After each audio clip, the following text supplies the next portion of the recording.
Olá, dando seguimento aos nossos estudos das questões discursivas do 44º exame da OAB, vamos estudar hoje as questões 3 e 4. E o que é que diz as questões 3 e 4, tá? Como eu já venho conversando com vocês e dizendo para vocês sempre começarem pela leitura das questões, né, que a FGV propõe para vocês. Isso por quê?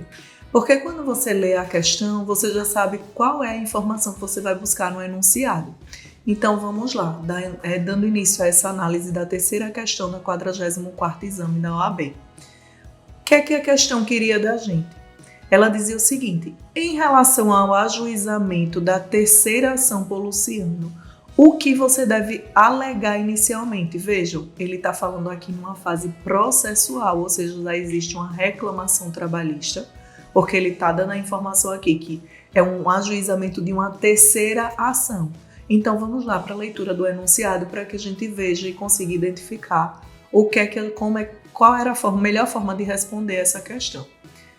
O enunciado começa assim: Luciano Viana trabalhou de forma remota para uma sociedade empresária de tecnologia. Veja, quando ele diz para a gente que existe um trabalho remoto, a gente já pensa inicialmente em um teletrabalho, né? Que é inclusive o trabalho hoje, basicamente, ele mudou as formas de produção, né? De percepção. Sempre que falar que existe uma forma de trabalho remoto, a gente vai pensar no teletrabalho. E aí a gente vai continuar lendo, até porque a gente vive numa área totalmente tecnológica. E aí ela continua assim: para uma sociedade empresária de tecnologia, preponderantemente fora das dependências do empregador, fazendo uso de tecnologias de informação e de comunicação, sem que isso caracterizasse seu trabalho como externo, já que às vezes estava em seu domicílio, em outras comparecia ao estabelecimento do empregador e ainda em outras visitava clientes. Sua remuneração se dava na forma de produção. Então vejam, toda a característica de possibilidades de um teletrabalho. Então já era um instituto jurídico que a gente deveria pensar. Mas isso não responde à questão da gente. Por isso que eu sempre digo a vocês: leiam primeiro a questão, porque vocês vão saber e vão ganhar tempo de prova, tá? Aí no segundo parágrafo ele vinha dizendo o seguinte: ao ser dispensado, ou seja, houve uma contratação e uma dispensa, Luciano ajuizou uma reclamação trabalhista pretendendo horas extras. Então ele tinha um único pedido, que era um pedido de horas extras. Porém, injustificadamente, chegou atrasada a primeira audiência, o que resultou no arquivamento da reclamação trabalhista. A mesma situação ocorreu ao ajuizar uma segunda ação idêntica 3 dias após. Vejam, aqui não importa a questão dele ter ajuizado apenas 3 dias após. A questão aqui é porque ele deixou a ação trabalhista, as 2 reclamações trabalhistas que ele deu entrada, serem arquivadas. Isso é uma informação extremamente importante que a gente tem no enunciado, certo? Agora, 5 dias após o trânsito em julgado da decisão de arquivamento da segunda reclamação trabalhista, Luciano ingressou com uma terceira ação, idêntica às anteriores. Vejam, quando ele está dizendo aqui que é uma ação idêntica às anteriores e que ele já ajuizou 2 vezes, nas 2 vezes houve o arquivamento, a gente já pensa em quê? Naquele instituto lá da perepção que a gente tem lá no artigo 731, 732 da CLT, tá? Então, aí a gente continua lendo. Diz assim: na condição de advogado da sociedade empresária, responda aos questionamentos a seguir. Veja quem é o cliente da gente. Lembrem que eu já venho batendo nessa tecla com vocês nos outros vídeos que a gente já gravou explicando as questões. Vocês sempre têm que saber quem é o cliente de vocês. Às vezes o aluno ele lê o enunciado, vai responder e não se atém a quem é o cliente. Vejam, vocês são advogados da sociedade empresária, da empresa, tá? Então, qual seria a tese de defesa que vocês deveriam alegar referente a essa questão do ajuizamento da terceira reclamação por Luciano? É exatamente o Instituto da Perempção que a gente foi falando, né? Que eu falei com vocês que tem lá no artigo 731, 732 da CLT. Então vamos lá, como é que funciona esse Instituto da Perempção? Vejam, eu quanto autor de uma ação, eu não posso entrar com 2 reclamações trabalhistas idênticas que pediam, no caso lá de Luciano, o Instituto da Hora Extra, tá? E deixei arquivado 2 vezes. Quando é que eu vou poder novamente propor uma ação? Só daqui a 6 meses. E aí, no caso do enunciado da questão, ele disse que foi proposta uma terceira ação com um pedido idêntico com as mesmas partes, logo 5 dias após ao trânsito em julgado da segunda ação. Então, realmente, está extremamente caracterizado o Instituto da Percepção aí. O que é que diz a CLT lá no artigo 732? Ele diz o seguinte: na mesma pena do artigo anterior, qual é a pena do artigo anterior? É o artigo 731, que diz o quê? Pelo prazo de 6 meses, incorrerá na pena de perda, pelo prazo de 6 meses do direito de reclamar perante a Justiça do Trabalho. Ou seja, aquele que... E no início do enunciado do artigo diz assim: aquele que, tendo apresentado ao distribuidor reclamação verbal.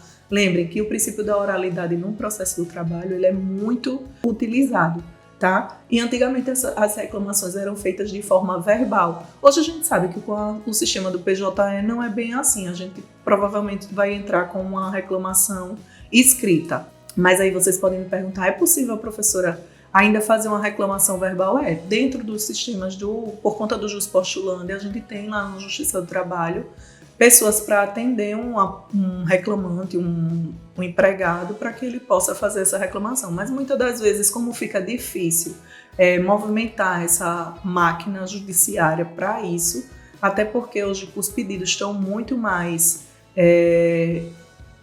os processos estão muito mais voltados para o lado tecnológico mesmo, então geralmente é orientado que sempre se entre com advogado, tá? Até por conta de todos os atos processuais que são necessários. Mas, por lei, é possível sim uma reclamação ser proposta de forma verbal, tá? E aí ele diz que a pessoa tem que comparecer para pôr a termo aquele pedido, certo? Aquela reclamação trabalhista. E caso não compareça, ele incorrerá na pena de perda pelo prazo de 6 meses do direito de reclamar perante a Justiça do Trabalho. Vejam, é uma penalidade daquela pessoa que quis entrar com a reclamação trabalhista, abrir um processo, e aí nesse processo ele não foi lá pôr a termo o processo, e aí ele vai gerar uma pena de perda. Né? Nesse caso, se acontecer 2 vezes, a gente tem um Instituto da Perempção. Então, no caso de Luciano, ele só poderia propor novamente uma outra reclamação trabalhista, não após os 5 dias, mas sim só após os 6 meses. Aí vocês podem me perguntar: mas Carol, o que é que gera isso? Isso gera a questão do Instituto da Prescrição. Lembram que na prescrição a gente tem 2 anos após a dispensa para poder entrar com a reclamação trabalhista?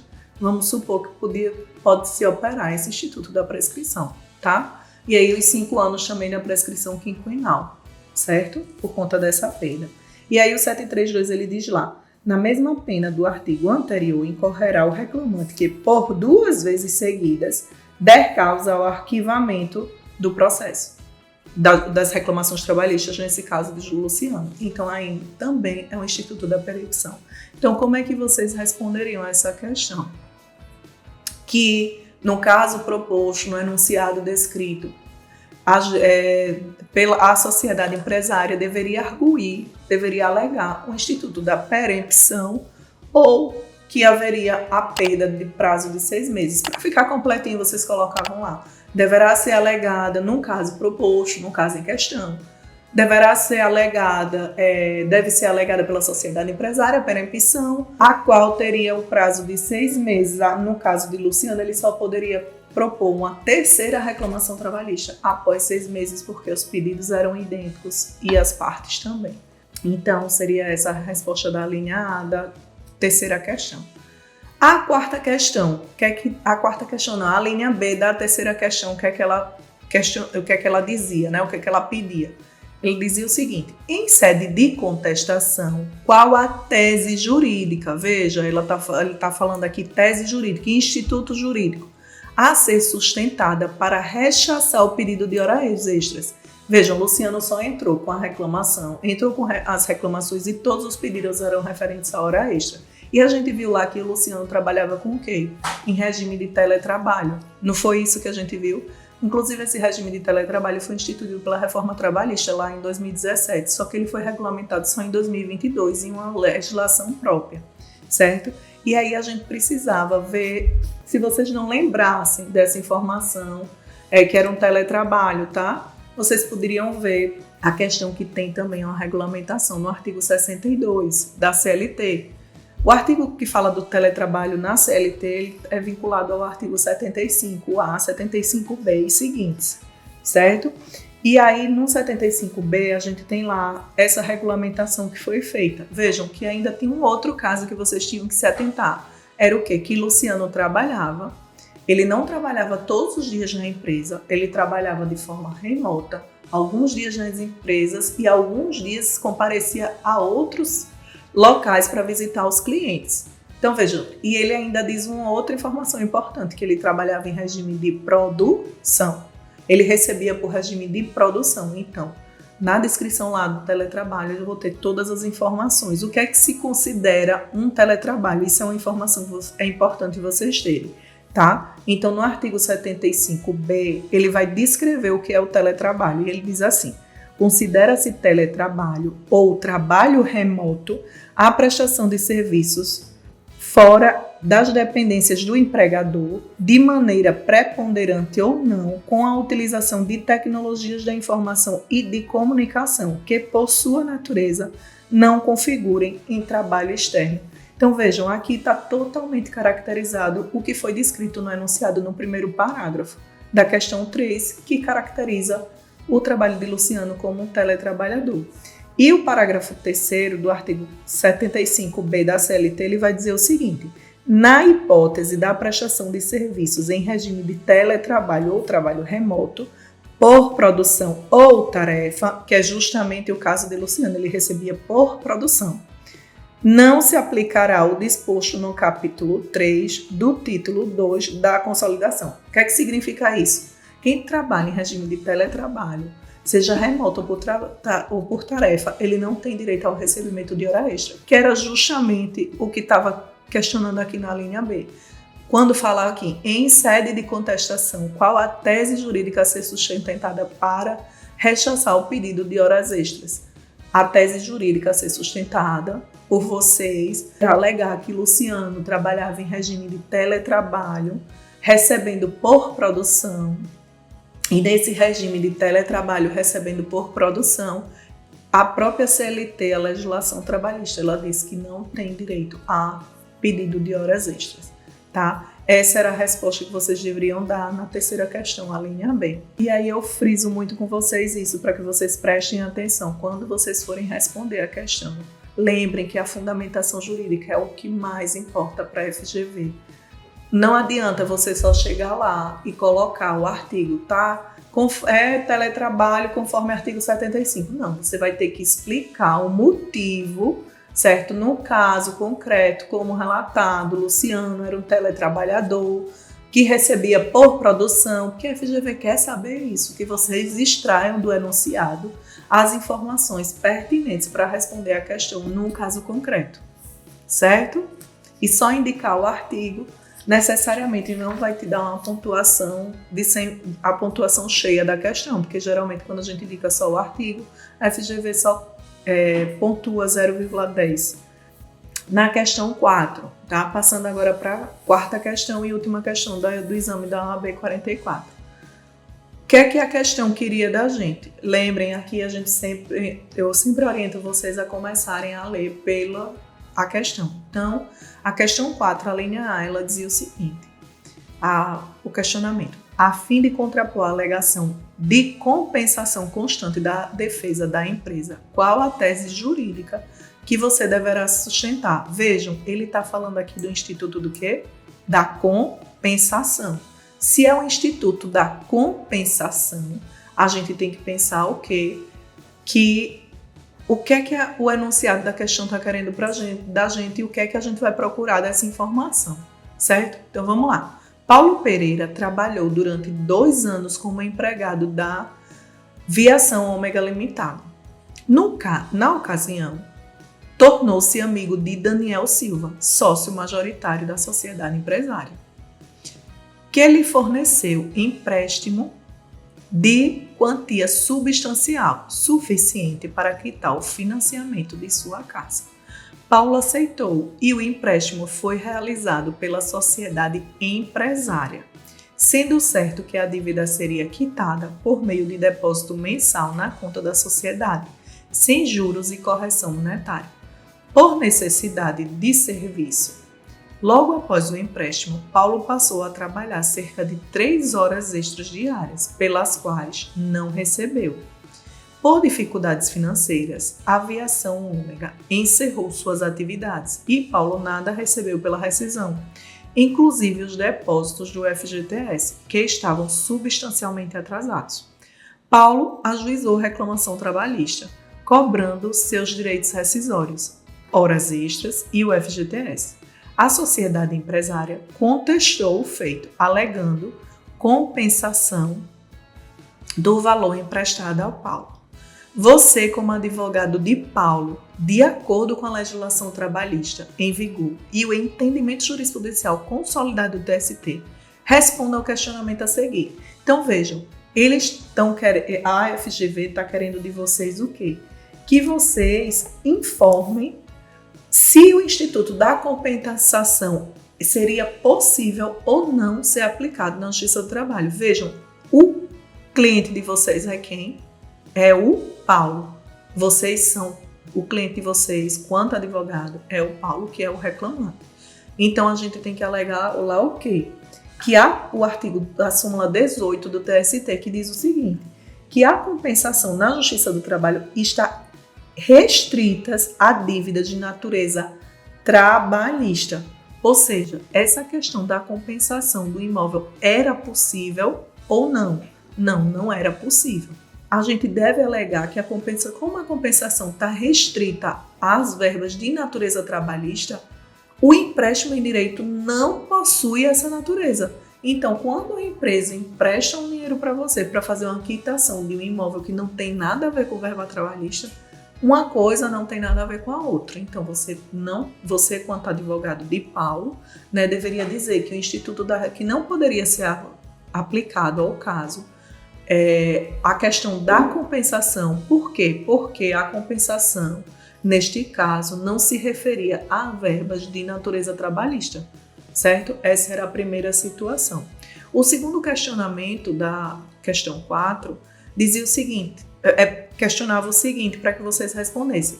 Caso o juiz acolha a tese e considere que as verbas rescisórias eram incontroversas e deveriam ser pagas em audiência, que multa, veja, a questão já está dizendo para você, que multa já requerida na inicial será deferida e em que valor? Vejam, aqui é aquele artigo queridinho da CLT, que é o 467, que todo mundo conhece. O que é que diz lá o artigo 467 para a gente, tá? Ele diz que em caso de rescisão de contrato de trabalho, havendo controvérsias sobre o montante das verbas rescisórias, o empregador é obrigado a pagar ao trabalhador a data do comparecimento à Justiça do Trabalho a parte incontrovérsia dessas verbas, sob pena de pagá-las acrescidas a 50%. Ou seja, tudo que for verba que não for controversa, que for incontroversa, por exemplo, o FGTS, a gente sabe que quem é empregado ele tem direito a receber o FGTS. Quando existe uma rescisão, ele tem direito a receber um FGTS. Então, nesse caso, é uma verba o quê? Incontroversa. Não tinha o que se questionar. Então, o empregador deveria pagar, no caso a Paulo, o valor na audiência, certo? Das verbas, sob pena de pagar acrescidas de 50%. Vamos lá, 10 mil, aí 50% de 10 mil, vai dar o quê? 5 mil. Então, ele vai fazer esse pagamento com esse acréscimo de 50%, caso não pague na data da audiência. Porque esse artigo é um queridinho? É porque a gente tem 2 artigos que geralmente a gente utiliza muito em reclamação trabalhista, que é o 477 e o 467, que é justamente essa questão do não pagamento das verbas rescisórias no tempo, naqueles 10 dias, E o parágrafo único, ele continua dizendo o seguinte, o disposto no caput não se aplica à União, Estado, Distrito Federal e aos municípios e às suas respectivas autarquias e fundações públicas, que não é o caso da empresa Ômega aqui, certo? Que ela era uma empresa limitada. Por ela ser uma empresa limitada, ela não se não se enquadra, né, nem como nenhum ente estatal, nem como empresa, nenhuma sociedade mista, nenhuma de economia mista, nenhuma empresa pública. Tá? Então, nessa situação, vocês deveriam responder que a multa rescisória deveria ser aplicada de 50% de acordo com o que prevê o artigo 467 da CLT-CAPT. Tá? Se vocês querem mais dicas, mais informações para não perder nenhum conteúdo que a gente vem colocando aqui, me segue, se inscreve aqui no canal. Tchau, tchau.